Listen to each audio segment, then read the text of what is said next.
California's largest home insurer is now asking for an emergency rate increase following the wildfires in Los Angeles. State Farm made the request to state regulators yesterday. The insurance giant says the disastrous fires and claims that followed created what it calls a dire situation.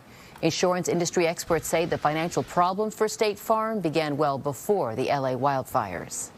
State Farm is in some serious financial problems. They're in a situation right now where 6 months ago they put in for an emergency rate increase with the Department of Insurance for about 30%. State Farm says the rate hike would work out to an average increase of 22% for California homeowners. The company says it needs more money after already paying out more than $1 billion in claims for the Los Angeles wildfires. Thousands of claims are still pending. It's estimated the damage from the Southern California wildfires will cost anywhere from $28 to $45 billion. This according to two analytic firms, Verisk and CoreLogic, which calculated property losses covered by insurance in the Palisades and Eaton fires. Now we're seeing big insurers such as State Farm turning to rate hikes to pay for their payouts, but we may all be paying for the damage in one way or another soon. Joining us for more insight, we welcome back to the 9, Carmen Balber, Executive Director of Consumer Watchdog. Thanks for being with us. Good morning. Do you expect to see more insurers ask for rate increases? Not right away. State Farm is really an outlier here, where last year, in the middle of the year, they asked for an extraordinary rate hike that they couldn't justify. And that's part of the reason why that rate hike wasn't approved last summer. Now they're back again trying to take advantage of this tragedy in Los Angeles to squeeze more money out of Californians. What we say is that if State Farm is in trouble, their parent company, not Californians, many of whom just lost everything, should be stepping in. And that parent company has $130 billion in the bank. They're well prepared to step in if State Farm needs money. All right, let's focus on sort of the personal experience. Insurance pays the cost of reconstruction for a home. It's not enough to go over to the next neighborhood and buy another house there. What do homeowners need to know who are watching this disaster and concerned about what could happen to us? Well, for those who are in the fire areas, the most important thing at this stage is just to document everything, because it will be a long road going forward, getting full compensation from insurance companies and documenting every conversation you have with FEMA, with the city, with this insurance company is really crucial.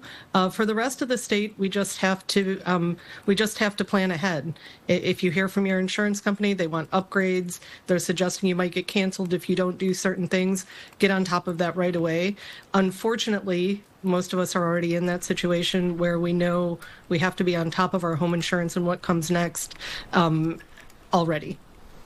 Let's look at the broader impact here. Between 20 and 40,000 lost jobs in the Southland, higher costs for housing due to a big drop in supply. What do you think we should also be aware of happening in the Los Angeles region? Well, there's no question that the cleanup is going to take time.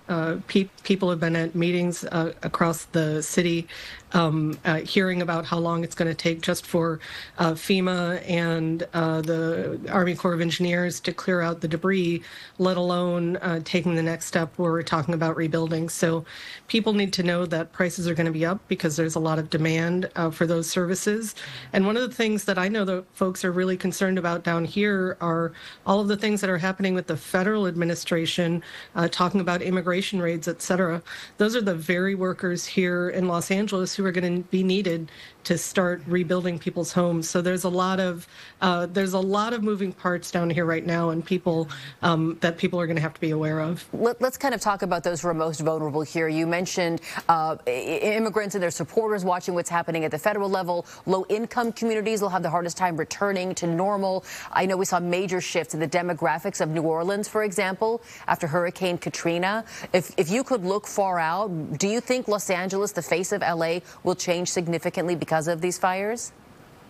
You know, I think the face of LA is already changing right now because of the difficulty with our housing stock. It's becoming more and more pricey to live in Los Angeles every day. And frankly, these fires are only going to make it worse. So I think that will happen. But at the same time, I know that these communities are invested in their city, in their community, and many of them have already expressed the intention to rebuild no matter what they have to go through to get there. So I think the big thing that we may be seeing coming forward is harder thinking about how to make our communities safe, resilient to wildfires. Yeah. So when the next threat comes, we don't lose so many homes. For sure. And that's, I think, something the legislature will need to step in on as well. I just know, sort of personally, neighborhood watches are getting together and, fire departments being called to inspect houses, that sort of thing. All right, Carmen Balber, it's good to connect. We'll have to leave it here. Until next time, thank you.